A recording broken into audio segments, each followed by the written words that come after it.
Sabahınız xeyir. Bəli, hazırda ölkə ərazisində yağıntılı və küləkli hava şəraiti davam edir. Dağlıq ərazilərdə Kəlbəcər, Laçın, Qubadlı, Şuşa, Xankəndi, Quba, Sarıbaş, Lerikdə qar, digər əksər bölgələrdə isə yağış yağır və küləkli hava şəraiti müşahidə olunur. Hazırda bir sıra ərazilərdə şimal-qərb küləyi əsir. Bakıda və Abşeron yarımadasında küləyin maksimal sürəti 28 metr/saniyədə güclənir. Dənizdə dalğanın hündürlüyü isə Neftdaşları stansiyasının məlumatına əsasən 3,8 metrə çatır. Və qeyd edim ki, bugün də Bakıda və Abşeron yarımadasında güclü şimal-qərb küləyin əsəcəyi gözlənilir. Artıq fevralın 5-ci səhər saatlarından küləyin tədricən mülayimləşəcəyi proqnozlaşdırılır. Hava şəraiti isə bugün arabir yağıntılı olacağı, bəzi yerlərdə intensivləşəcəyi gözlənilir. Yarımadanın ayrı-ayrı yerlərində yağıntıların sulu qara keçəcəyi ehtimal olunur.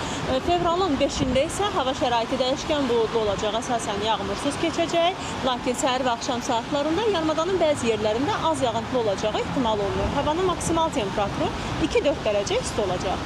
Bölgələrdə də yağıntılı hava şəraitinin fevralın 5-i gündüzədək davam edəcəyi gözlənilir. Belə ki, bəzi yerlərdə arabir yağıntı olacaq, qar yağacaq, ayrı-ayrı bölgələrdə yağıntıların intensiv olacağı ehtimal olunur.